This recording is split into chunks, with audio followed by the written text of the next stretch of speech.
ये जो केंद्र सरकार की तरफ से स्वास्थ्य मंत्रालय ने जवाब दाखिल किया है सुप्रीम कोर्ट में, ये बकवास है।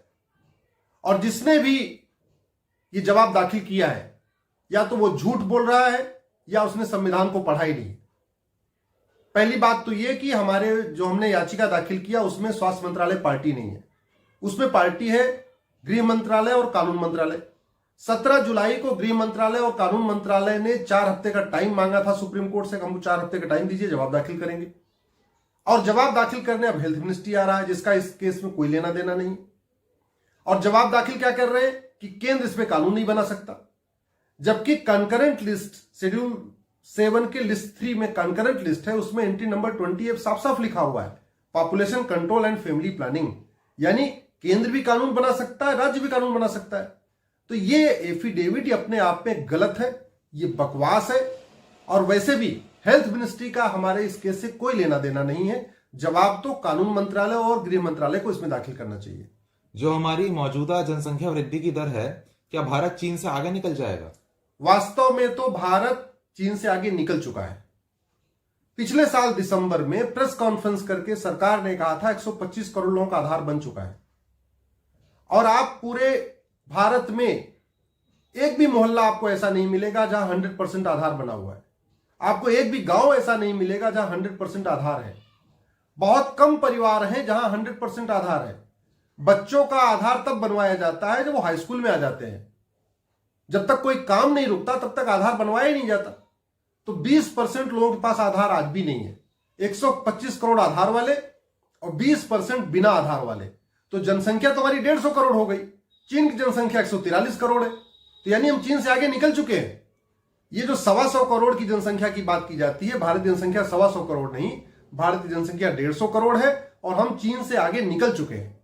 संयुक्त राष्ट्र की रिपोर्ट बताती है कि 2047 में भारत की जनसंख्या 161 करोड़ होगी। क्या ये सच है? भारत की जनसंख्या 2047 में 161 करोड़ नहीं होगी, 161 करोड़ तक अगले 2-3 साल में हो जाएगी। 2047 में भारत की जनसंख्या 220 करोड़ के आसपास होगी।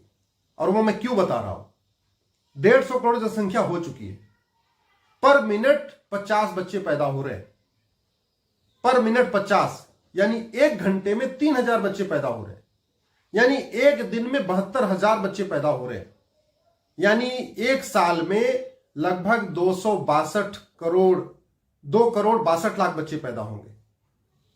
तो अगर 2.5 करोड़ बच्चे हर साल पैदा हो रहे हैं तो उस रेशियो में 2047 में तो हम 200 करोड़ क्रॉस कर हो चुके होंगे, 150 करोड़ तो हम अभी हो चुके हैं। इसलिए यह कहना कि 2047 में 161 करोड़ होंगे या हम अभी चीन से आगे बाद में निकलेंगे, ये गलत है।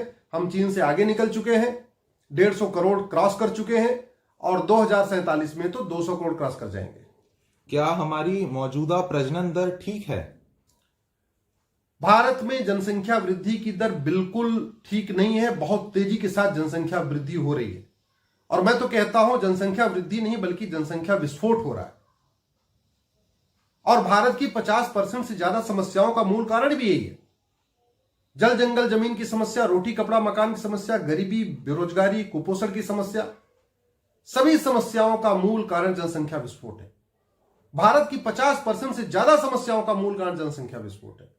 सड़क में भीड़ है, रेल में भीड़ है, जेल में भीड़ है, थाने में भीड़ है, तहसील में भीड़ है, स्कूल में भीड़ है, कहां भीड़ नहीं है।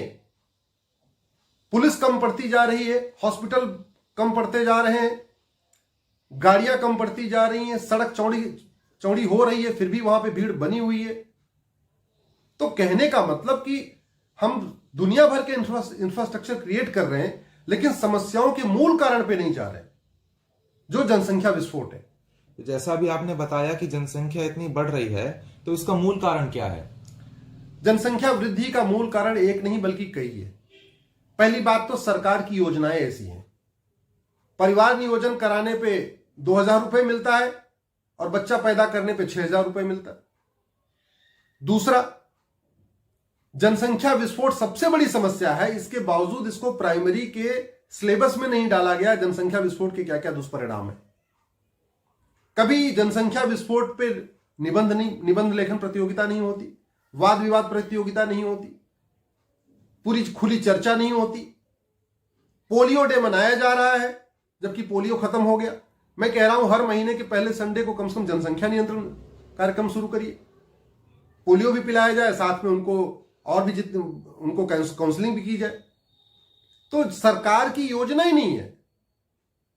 टीवी पे कोई ऐड नहीं आ रहा है, रेडियो पे कोई ऐड नहीं आ रहा है, अखबारों में कोई ऐड नहीं छप रहा है, न इस पे कोई चर्चा हो रही है, न इस पे स्कूल कॉलेज यूनिवर्सिटी में कोई बात हो रही है, न इस पे विधायक सांसद मंत्री कुछ बोल रहे हैं। सरकारी कोई ऐसी स्कीम नहीं लाई जा रही है। कुछ एक हॉस्पिटल में इस पे चर्चा होती लेकिन बाकी जगह नहीं होती।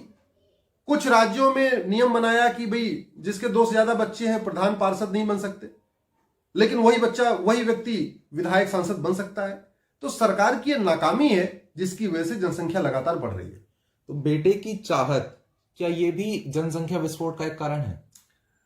बेटे की चाहत भी जनसंख्या विस्फोट का एक कारण है, लेकिन जब हम दो हमारे दो कानून बनेगा तो अपने आप लोग मजबूर हो जाएंगे, चाहे वो बेटा हो चाहे बेटी, जैसे ही 2 बच्चा होगा उनको जनसंख्या नियंत्रण करना पड़ेगा। और ये जो बेटे की चाहत से कारण ही बहुत सारी बहन बेटियां बच्चा पैदा करने की मशीन बन गई हैं। बेटा होगा या बेटी होगी ये महिला पे नहीं पुरुष पे डिपेंड करता है, लेकिन उसका जो भुगतना पड़ता है वो महिला को।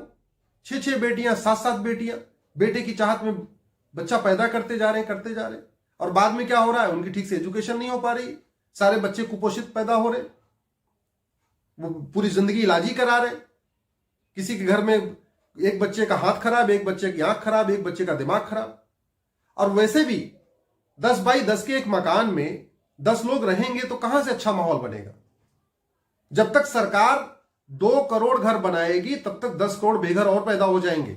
इसलिए मैं कहता हूं सरकार को तत्काल जनसंख्या नियंत्रण कानून बनाना चाहिए। तो अभी आपने जैसे जनसंख्या नियंत्रण के बारे में बताया, तो जनसंख्या नियंत्रण आखिर होगा कैसे? जनसंख्या नियंत्रण के लिए कई कार्यक्रम अपनाने पड़ेंगे। पहला तो चीन की तर्ज पे एक कठोर जनसंख्या नियंत्रण कानून बनाना पड़ेगा।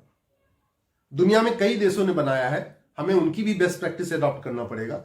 लेकिन मेरे हिसाब से चीन का जो कानून है बहुत ही अच्छा, इफेक्टिव है, कठोर भी है, मजबूत भी है, इफेक्टिव है।